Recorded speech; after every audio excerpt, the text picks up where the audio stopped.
Tin की छत खड़खड़ाती है। दुकान के सामने जलती बुझती ट्यूबलाइट तिनका तिनका डर बुन रही है। 4-5 लोग चाय की चुस्की ले रहे हैं। अरे चाचा, आज तो बड़ा अजीब सा मौसम है। लगता है कुछ अनहोनी होने वाली है। मौसम ही नहीं बेटा, कुछ जगह भी ऐसी होती हैं जहां हर साल इसी मौसम में कुछ न कुछ होता है। क्या मतलब चाचा, डराने लगे आप? हा, चाय के साथ डर फ्री में मिल रहा है क्या? चाचा, आप तो कुछ जानते हो, बताओ ना।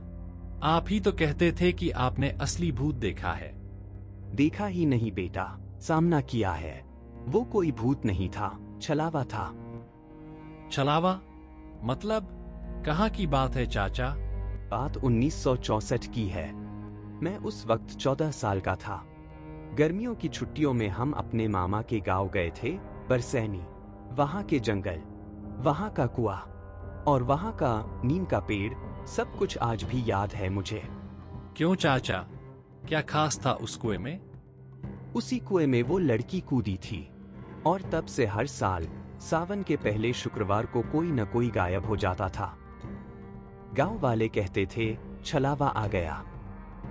मैं भी तो वहीं था उस रात, और जो मैंने देखा वो तुम में से कोई नहीं मान पाएगा। तो सुनो, बरसैनी गांव की उस रात की कहानी, जब मैंने पहली बार छलावा को देखा था।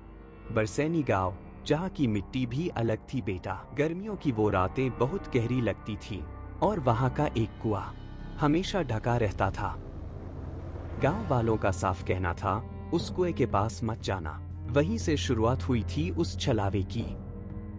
कहते हैं कि बरसों पहले वहां की एक लड़की, सोनम, ने उस कुएं में छलांग लगाई थी। किसी ने उसकी लाश नहीं देखी, बस उसकी चूड़ियां और लाल चूनी पानी में तैरती मिली थी। उसके बाद हर साल सावन के महीने में उस कुएं के आसपास कुछ न कुछ अजीब होने लगा। गायब होते लोग, रातों को किसी के रोने की आवाजें, और सबसे डरावनी बात, कुएं के पास हमेशा एक परछाई दिखती थी, लाल चुन्नी पहने हुए।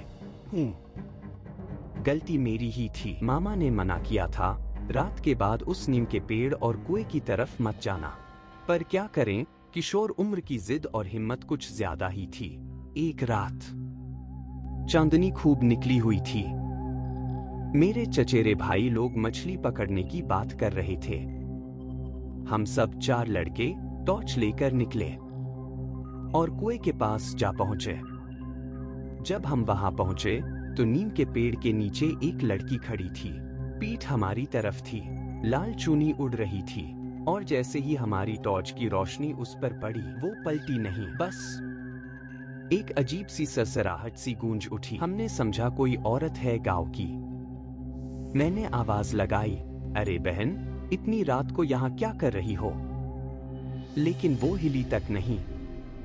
तभी मेरे दोस्त हरिया ने जोर से टॉर्च की रोशनी उसके चेहरे पर फेंकी, और भाई, जो हमने देखा वो आज भी सपनों में आता है। उसका चेहरा नहीं था, सिर्फ काली परछाई थी, और आंखों की जगह जलते हुए 2 लाल अंगारे थे। हम चीखते हुए भागे, लेकिन मैं गिर पड़ा, और तभी वो परछाई मेरे पास आई और धीरे से फुसफुसाई, अब तुम मेरे हो, रामू। तुम्हारा नाम अब मेरे कुएं में लिखा जा चुका है। शायद मेरे दोस्तों की चीखें सुनकर मामा के नौकर और गांव के 2 लोग टॉर्च लेकर आ पहुंचे थे। तभी उस परछाई ने एक भयानक चीख मारी और नीम के पेड़ में समा गई। हाँ, नीम के पेड़ में, जैसे वो उसमें घुल गई हो। हाँ, गांव वाले उस पेड़ को नरसाया कहते थे। जो भी आत्मा अधूरी मरती है वो अक्सर नीम या पीपल में वास करती है, और छलावा, वो हमेशा नीम का साथी होता है। फिर आपने किसी को बताया? हाँ, मामा को बताया। उन्होंने दूसरे ही दिन गांव के पंडित को बुलाया। पंडित जी ने कहा, लड़के को किसी स्त्री आत्मा ने छुआ है, सावधानी बरतनी होगी। मेरे ऊपर एक टोटका भी किया गया, नींबू, लाल मिर्च और गोमूत्र से, ताकि आत्मा पीछा छोड़ दे।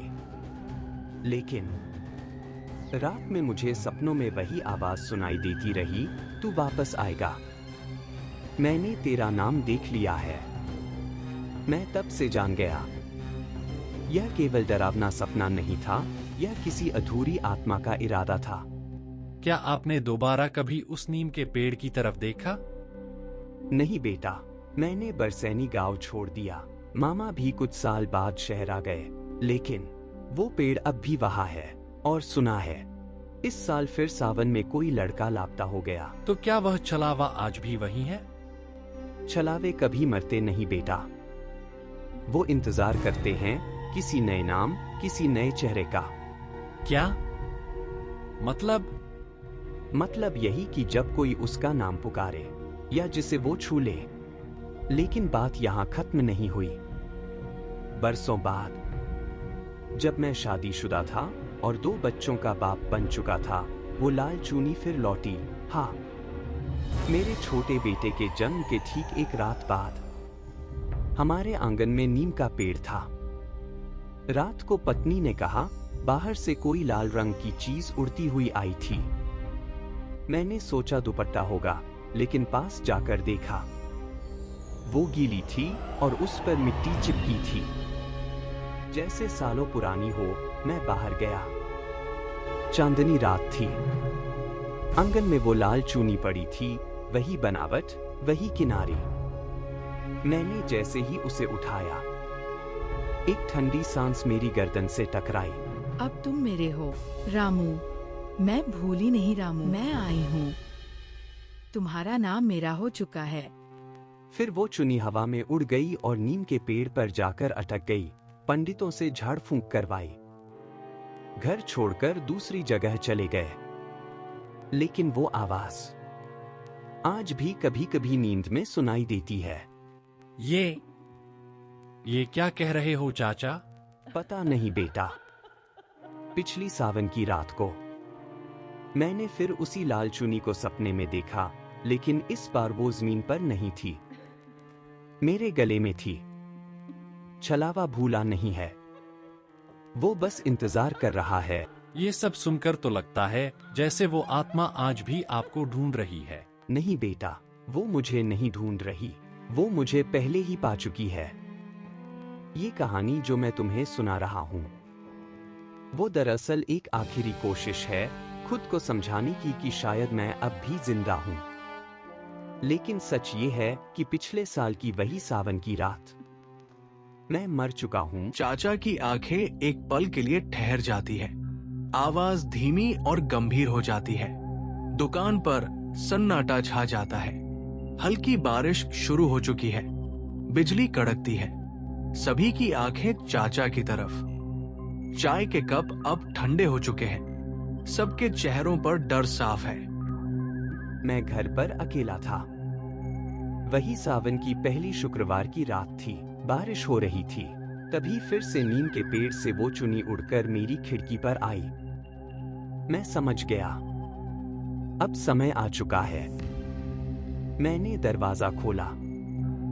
जब मेरी आंखें खुली, मैं उसी नीम के पेड़ के पास था, लेकिन मेरा शरीर नहीं था, सिर्फ मैं था, जैसे हवा में घुला हुआ। अब मैं समझ चुका था, मैं भी छलावा बन चुका हूं। मैं अब तुमसे आखिरी बार बात कर रहा हूं। ये कहानी मैंने इसलिए सुनाई ताकि तुम सावधान रहो। छलावा वो अब किसी नए नाम की तलाश में है, किसी नए चेहरे की। राकेश, तुमने चाचा को देखा? नहीं, वो तो अभी यहीं थे। सभी की रूह कांप उठती है। दुकान के पीछे से बिल्ली के चीखने की आवाज आती है। नन्हा चाय छोड़ देता है। अब दुकान में एकदम सन्नाटा है, सिर्फ बारिश की आवाज और चाचा की सांसें। एक भयानक सन्नाटा फैलता है। नन्हा तो घबराकर 2 कदम पीछे हट जाता है। सबकी रूह कांप रही है। गोपी की गर्दन से पसीना टपक रहा है। सभी लोग इधर उधर देखने लगते हैं। चाचा की जगह अब सिर्फ एक खाली कुर्सी है और कुर्सी पर पड़ी है एक लाल भीगी चूनी। चाचा का नाम रामदयाल था ना? रामदयाल नहीं, रामू। और तभी लाल चूनी हवा में उड़ती है और नीम के पेड़ की तरफ उड़ जाती है। ऐसे ही और हॉरर स्टोरी देखने के लिए हमारे चैनल को सब्सक्राइब और लाइक जरूर करें।